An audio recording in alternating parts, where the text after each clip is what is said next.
Good morning, boys and girls. All right, we are moving on, and because of Mr. Turrupt, all right, where we left last, Anna, Jessica, and Danielle went to the hospital. They saw Lexi there, and now they're home. So now we have Danielle's perspective. Okay, we heard Lexi's, Anna, and now Danielle, and then we're going to do Luke today too.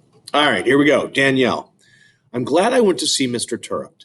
It wasn't easy, but it would have been a lot harder alone. I don't know how Lexi did it, but I'm glad she was there because now we're friends again. I don't think she'll be mean anymore. I think Mr. Turk helped her right from his coma. He helped the four of us make wrongs right. I didn't know about Jessica's father. She seemed so perfect. I thought her family was too.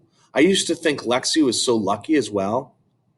Maybe I'm the lucky one, even with this extra meat on my bones. Maybe we're all lucky for having Mr. Turrupt. I've been trying to figure out why the accident happened. Every night I pray and ask for help making sense of this tragedy. Mr. Turrupt helped Lexi and us and helped me make it over to Anna's house. I want to go again. Her mom's very nice. And when he picked me up, I noticed that Charlie seemed to like looking at her. I decided not to say anything, though, not to Charlie, or about wanting to go over to Anna's again. At least not yet. At home, Mom and Grandma asked me how my visit went as soon as I walked into the kitchen. Did that woman do or say anything crazy? Grandma wanted to know. Was she okay? Mom asked gently. She seemed fine, Charlie said. He came to my rescue and then walked out of the room. She was friendly and I liked her, I said. Can we just pray together for Mr. Turrupt? It's late and I'm tired. Sure, sweetie, Mom said. I could tell that Grandma didn't like this one bit, but she went along with it. In school the next day, Jeffrey asked a lot of questions about our visit. He had asked Luke questions too. How many tubes did they have hooked up to him? What was the name of the stuff they were putting in him? Were they giving him blood? What was his heart rate? Jeffrey, stop, I said.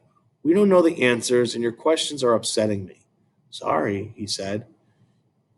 You should just go yourself. I saw him exchange a look with Jessica. I got the feeling that there was something I didn't know. Sorry, he said again. Then he walked away. Dear God, it's Danielle. Things down here are getting harder. I'm doing my best, but it's not that easy. Thanks for returning Alexia, a brand new Lexi. I'm very grateful for that, but I'm about to ask for more. It's Mr. Turrupt. He really needs you. He looked terrible when I saw him. There are so many of us down here that want him back so badly. He's the best teacher any of us have ever had, and I just know he's got a lot left to do here.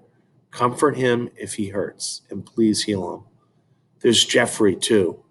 I saw the look he gave Jessica. Something is up with him. Please help him. And I'd like to pray for Jessica and Lexi and Anna, all three of them without dads. That's just another reason why we need Mr. Turret back. And last of all, I want to pray for me. I'd like to go over to Anna's house again. Maybe you can help me with that.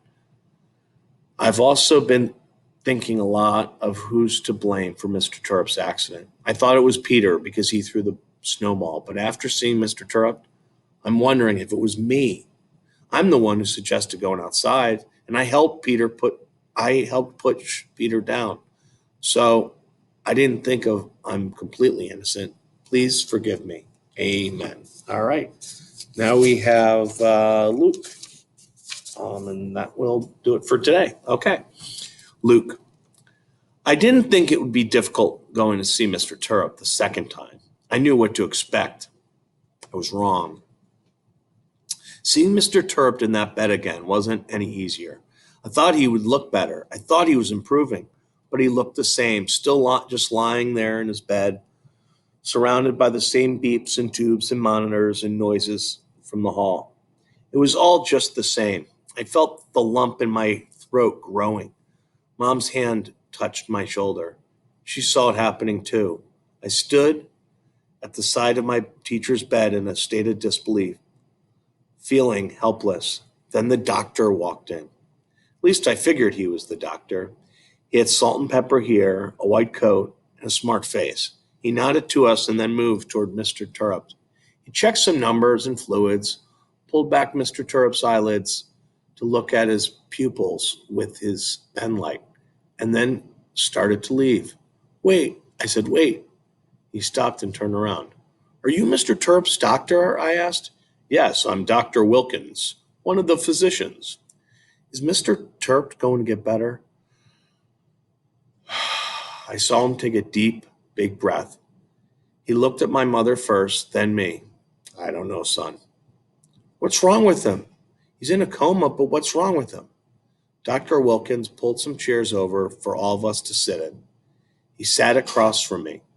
Mr. Turrup did a lot of wrestling while growing up and even into college, he started to explain.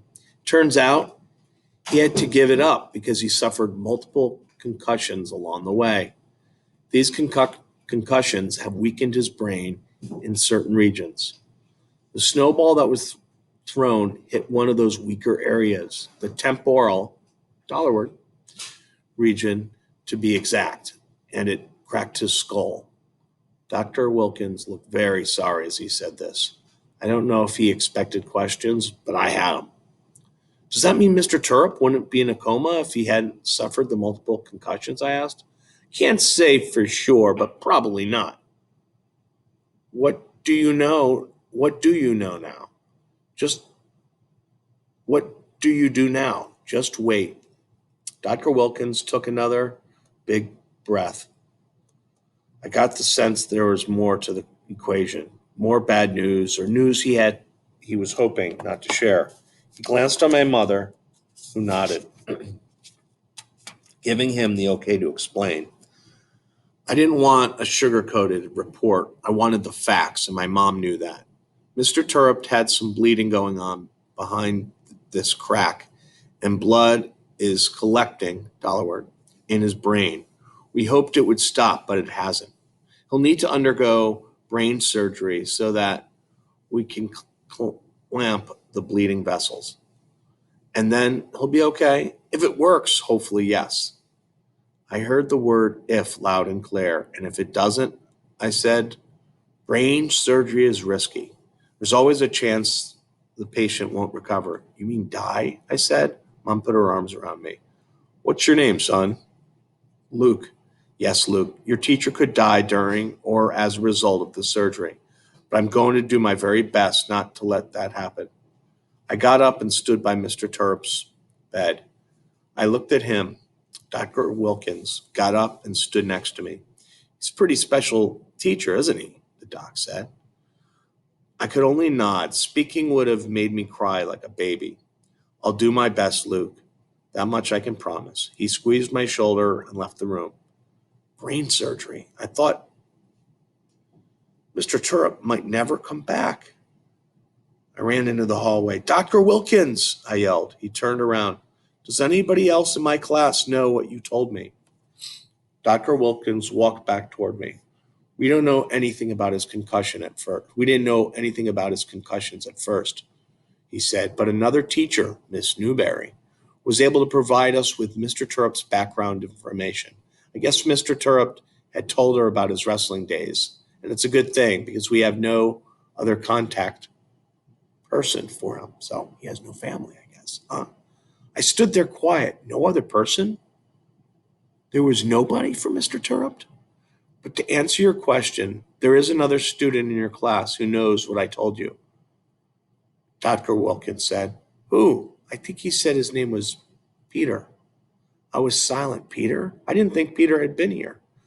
Dr. Wilkins turned to leave. Wait, I said, does Peter know about the concussions or just that brain surgery is next? Just about the brain surgery. Why do you ask?